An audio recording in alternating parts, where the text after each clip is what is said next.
Story RH, le podcast RH qui ne vous raconte pas d'histoire. Bienvenue à toutes, bienvenue à tous. History is made of stories. Dans cet épisode, nous allons parler de l'importance de la qualité d'un cahier des charges et de ce qu'elle révèle. Bon, un cahier des charges, c'est pas bien compliqué, tu dis ce que tu veux et hop, on n'en parle plus. Les soumissionnaires n'ont plus qu'à soumissionner. Soumissionner.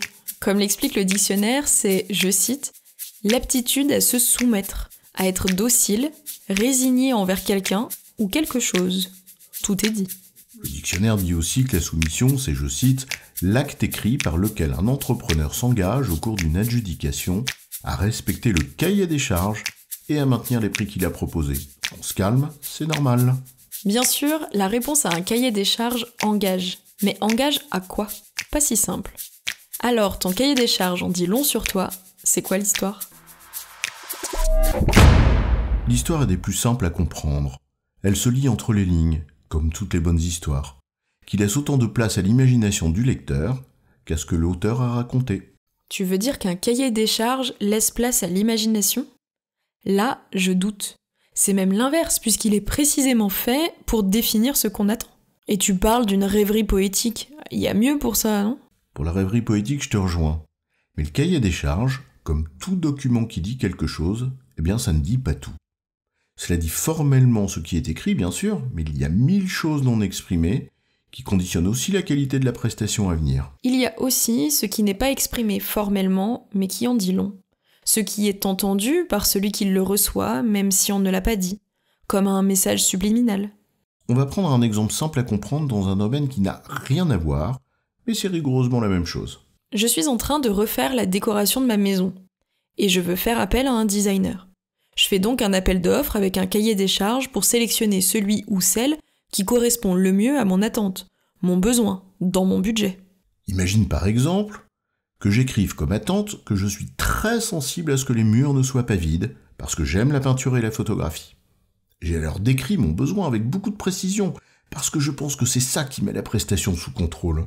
J'ai donc écrit dans mon cahier des charges que chaque mur sera orné d'un tableau ou d'une photographie dans un cadre en bois noir de type caisse américaine et qu'ils seront suspendus à l'aide de crochets X de taille suffisante pour soutenir le double du poids de l'objet pour ne pas prendre de risque en veillant à la parfaite horizontalité du bord haut du tableau par rapport au plafond pour un souci évidemment esthétique.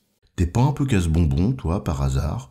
Avais-tu besoin de tant de détails pour nous dire que tu veux qu'on t'accroche le portrait de ta grand-mère ? Bon, c'est vrai que ce niveau de détail, ça rassure le commanditaire. Mais à cet égard, il y a 2 choses à dire. La première, c'est que de toute façon, tu vas en oublier. Tiens, en l'occurrence, j'ai oublié de dire que le tableau devait être centré par rapport au mur. Bingo, ils ont tout fait comme on a demandé. C'est donc conforme et je peux rien dire, hein. Mais c'est pas du tout à mon goût, car c'est pas parfaitement au centre. Ou quand l'excès de contrôle, tu le contrôles. Mais il y a aussi un autre point. Ils n'ont pas nettoyé le sol en partant. Certes, rien ne précisait ça dans ton cahier des charges. Sauf que la manière dont tu l'as rédigé, le soin que tu y as apporté, en envoyant un document avec des fautes, des imprécisions, mal présenté, etc., c'était révélateur. Peut-être révélateur du sérieux ou de la rigueur que tu accordes à l'exercice. Ou peut-être aussi révélateur de ton propre niveau d'exigence. Alors dans ce cas, est-ce étonnant qu'on te réponde sans aller jusqu'au bout du geste ?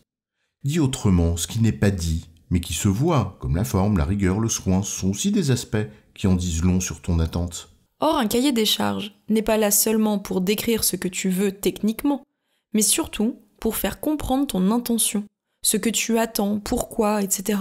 Bref, c'est tout un art. En la matière, la relation que tu entretiens avec les soumissionnaires, le respect que tu leur donnes, la confiance, l'état d'esprit et les éléments non dits de ton cahier des charges conditionnent aussi ce qui sera livré et surtout, comment. Alors, autant y accorder l'importance que ça mérite et éviter ces cahiers des charges rédigés à la va-vite avec des documents écrits en comics sans MS dont un stagiaire de 3e aurait honte. En résumé, le niveau d'exigence qu'on se donne pour la qualité d'un cahier des charges révèle et conditionne celui qu'on attend de ses prestataires. On a donc intérêt à faire de son mieux et à ne pas se débarrasser de l'exercice.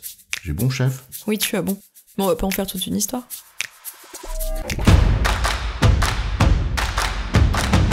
Story RH, le podcast RH qui ne vous raconte pas d'histoire.